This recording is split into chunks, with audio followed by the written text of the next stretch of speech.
Hello, I'm Amanda Roberts from the PatChat community group, and this presentation shares with you our thinking about how we can use comics as a catalyst for palliative care patient well-being.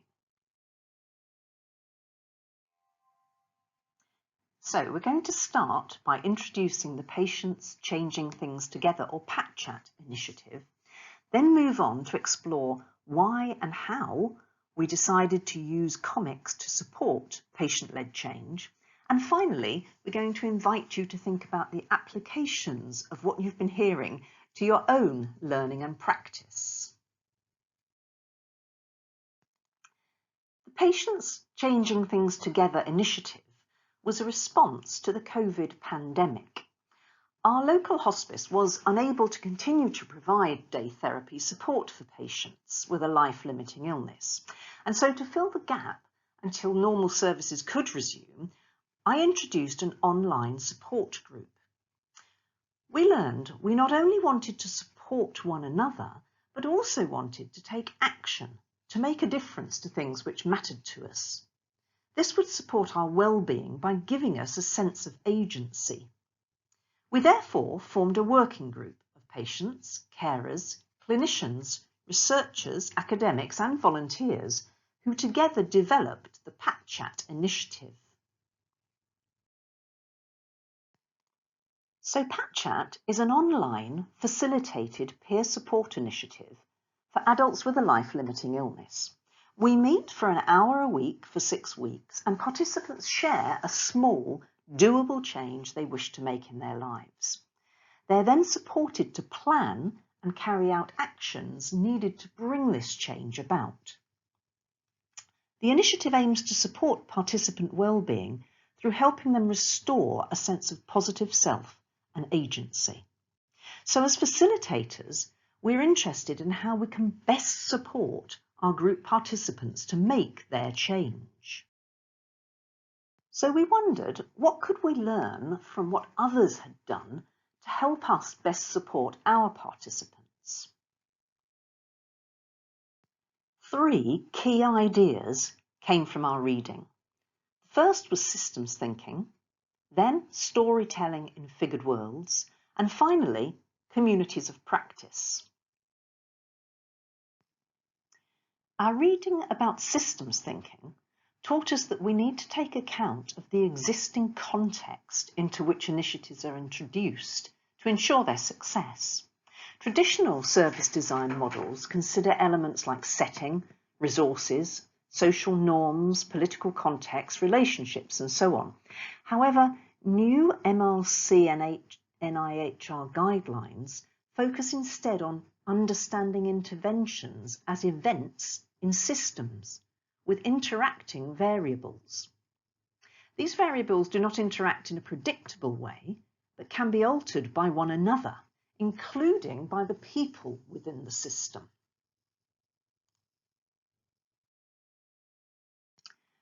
Bronfenbrenner's work helped us to understand more about the palliative care context, or ecosystem to use his words, in which patients would be attempting to bring about change. Bronfenbrenner's work suggests that palliative care patients have the potential to influence at 4 levels: the micro, themselves and their home environment; the meso, themselves and the organisations which support them, such as hospices; the exo, that is the wider healthcare services, which the individual may or may not be a part of; and the macro, the dominant pattern of beliefs and norms which impact on us all. So key learning for PatChat from our systems reading is that individuals with a life-limiting illness can be assets and innovators who can create widespread change within a shifting healthcare system. From our reading about storytelling, we learned that 3 key processes could help us to support PatChat participants in leading change. Firstly, patients can use their unique story to change illness's impact, to renew their sense of a positive identity and their ability to act to change things. Secondly, storytelling is not a private activity, but a reciprocal social process which creates connections between teller and listener.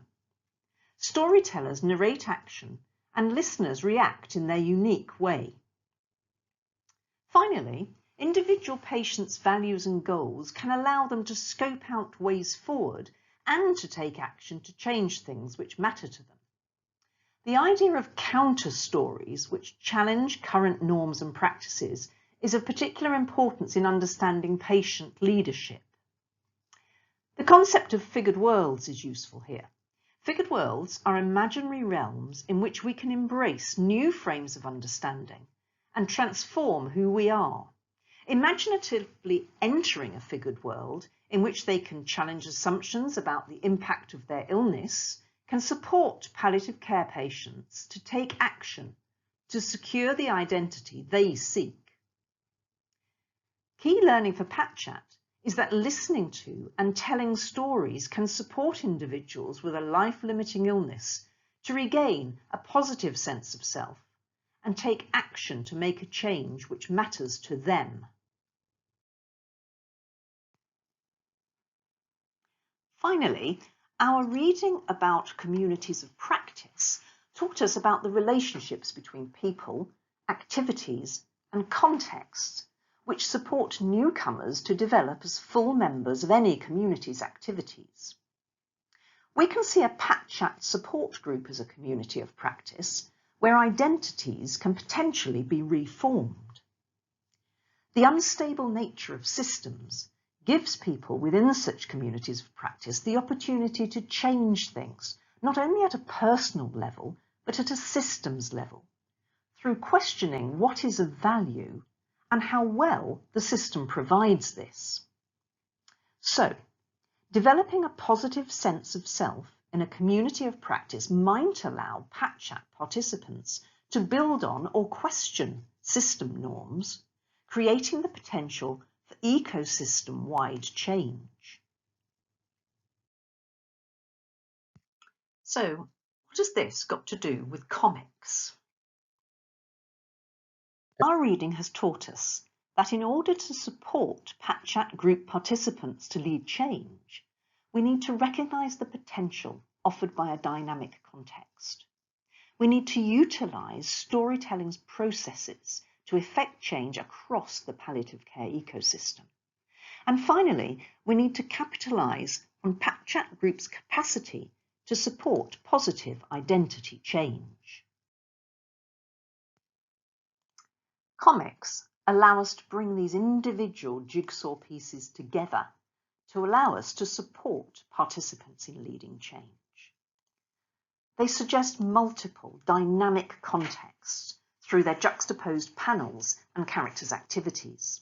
They allow patients to tell their own unique story, helping them to imagine alternative realities and new versions of self. They involve their readers in a reciprocal process of action, that is the reading, and reaction to what is read, and can motivate patient action across the palliative care ecosystem. Finally, they give a vehicle for patient activism to challenge system norms. We therefore made 3 comics about adults with a life-limiting illness, Bob, Sylvie and Nita, in order to support PatChat participants in making a difference to something they cared about. We'd like to share Bob's comic with you. In the first episode of Bob's comic, Bob's Story, Bob explains his issue. His family will not let him be himself since his diagnosis, and this response is stressing him.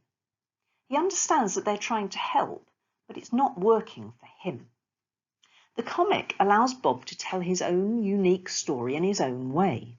However, his story is a common one, which many group participants would be able to relate to. In Bob's plan, Bob's fellow PatChat members offer a number of suggestions as to how he might move forward. His reflections allow him to imagine alternative realities where he can resume a positive identity, even if he does not yet know quite how to achieve this. He's motivated to go with one of the suggestions, to write letters to family members, and again imagines the effect of his action on his situation. In Bob's Change, the final episode in Bob's comic, Bob explains the impact his letter writing has had on himself and others. He reflects on alternative future realities, where he can feel a new sense of positive identity, even if he does not yet fully know how to achieve this. Reactions to the use of comics within the PatChat Proof of Concept group were very positive. Participants found the characters were easy to connect with. The simplicity of the stories allowed for varied and personal reactions from participants, and the planning and decision-making process supported participants to challenge the norms around illness and identity. Participants' involvement in the stories motivated their own action. We've yet to see if this will be replicated in our pilot groups. So we hope that you found this a useful presentation and would like to leave you now to reflect in your own time on this question: what does this mean for your learning and practice? Thank you very much for your listening and attention.